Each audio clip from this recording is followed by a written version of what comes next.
How you doing, folks? Papa Joe here. Doing all kinds of stuff. I'm extreme pendulum, one side to the other. I'll preach a little politics at you, and I'm going to preach a little Jesus at you. I've been right on my mind. You know, I started the parables a while back, and last couple of days it's been riding on me while I've been driving. So after just doing a very interesting, you like that terminology, post about politics, I wound up opening one of my parables. One of Jesus' parables, excuse me. It is Luke 5:27 through 32. Now you can also find it in Matthew and Mark. Matthew it's 9:12 and Mark it's 2:17. And they all say basically the same thing. This is the doctor and the sick. It's one of my favorite that come to mind when, and I've said it myself about preaching to the choir. So here we go. Verse 27. After this, excuse me. After this, he went out and saw a tax collector named Levi sitting at the tax office. And he said to him, "Follow me." And he left everything and rose and followed him. And Levi made him a great feast in his house, and there was a large company of tax collectors and others sitting at the table with them. And the Pharisees and their scribes mumbled against his disciples, saying, "Why do you eat and drink with tax collectors and sinners?"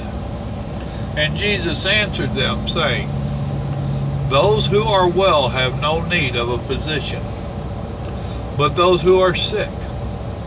I have not come to call the righteous, but sinners to repent." I've always liked that. Now this little thing I downloaded, it gave a meditation here that I went ahead and read it before I started reading it to you. I kind of like it. It gets a little drawn out, so I'm going to cut it off in the middle. It says, people in Palestine were divided into roughly two groups. The Orthodox Jew, who rigidly kept the law and all its petty regulations, and the rest who didn't keep all the minute regulations. The Orthodox treated the latter like second-class citizens. They scrupulously avoided their company, refused to do business with them, refused to give or receive anything from them, refused to intermarry, and avoided any form of entertainment with them, including table fellowship. Jesus' association with the latter, especially with tax collectors and sinners, shocked the sensibilities of the Orthodox Jews. Though,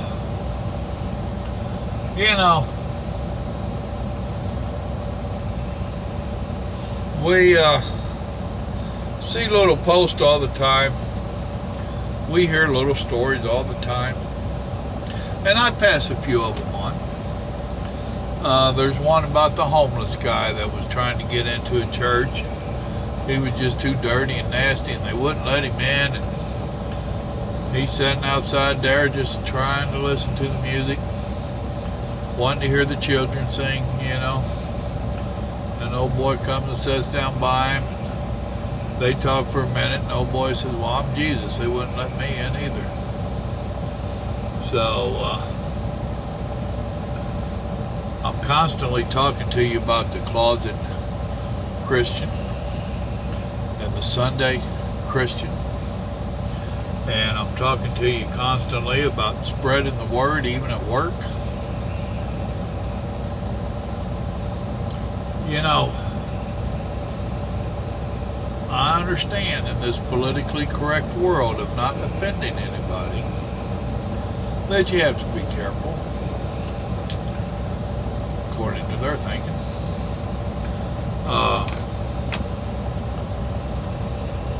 If you're going to run around worried about hurting people, how are you going to spread the word to the people that need it? Remember about the casting seeds? Remember the sower? I gave you a little sermon about sowing seeds and whatnot. You're supposed to throw them any and everywhere. So now, if you're holding back your arm and not getting that full swing, how are you casting seeds everywhere?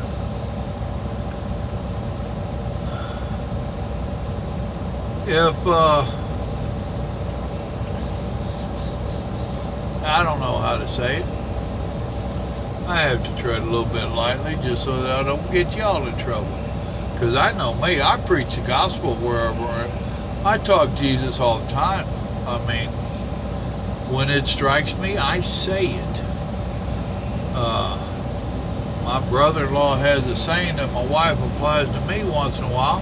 I don't know what I'm going to say until it comes out of my mouth. There's a lot of truth to it. And when it comes to Jesus, I'll throw it on out there. I know a lot of you are scared to do that. You shouldn't be.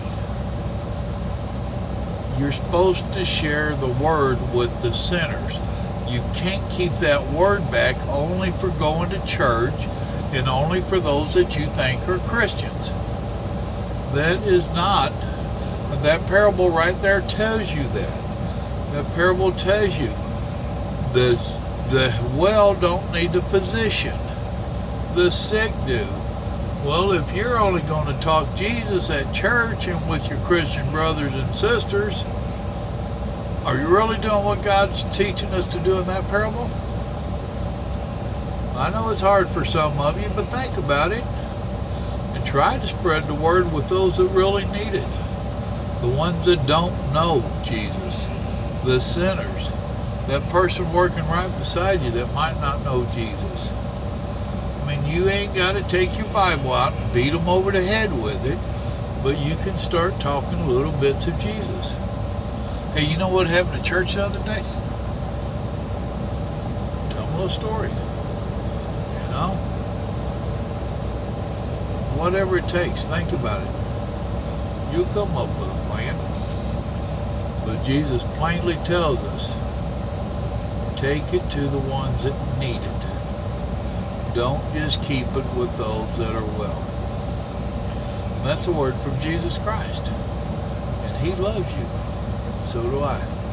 Y'all have a blessed evening now. Good night.